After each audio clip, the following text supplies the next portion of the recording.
Францускиот претседател ги повика европејците на престојните европски избори својот глас да го искористат за заштита и зачувување на Европа која е загрозена како никогаш досега. Никогаш од крајот на Втората светска војна досега Европа не била толку неопходна, пишува Макрон. Неговото отворено писмо до Европа со предлози како да се реформира и зачува Унијата беше посветено на сите граѓани на стариот континент, не само на земјите членки во Европската Унија, и се чини дека најде на одобрување.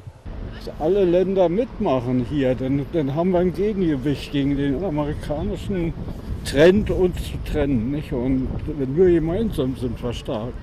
Мотивот на Макрон е константниот подем на радикалната десница и се помасовното кршење на основните европски начела, дури и кај најстарите членки на Унијата. Иако тој е жестоко критикуван за домашната политика, неговата визија за Европа има далеку поголема поддршка. L'Italie avec l'extrême droite, ça me fait très peur. Je ne veux pas que les pays européens deviennent d'extrême droite.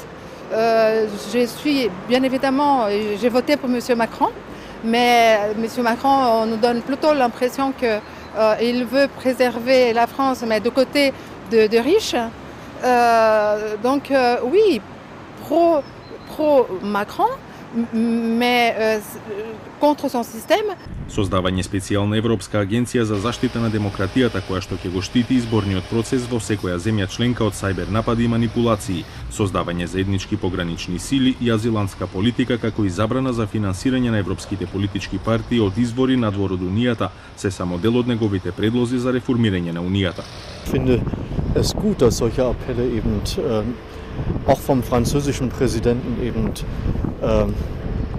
einfach in den Raum gestellt wird, weil es tatsächlich um den Erhalt Europas geht, nicht? Und weil auch unsere demokratischen Strukturen eben, so sehe ich das auch, in Gefahr sind durch populistische Parteien, die zum Beispiel Ungarn nicht erobern, der so viel Дали некој им ја кажа на британците вистината за нивната иднина по Брекзитот, прашува Макрон и ги повика европејците да ги отфрлат националистичките политики кои не нудат ништо.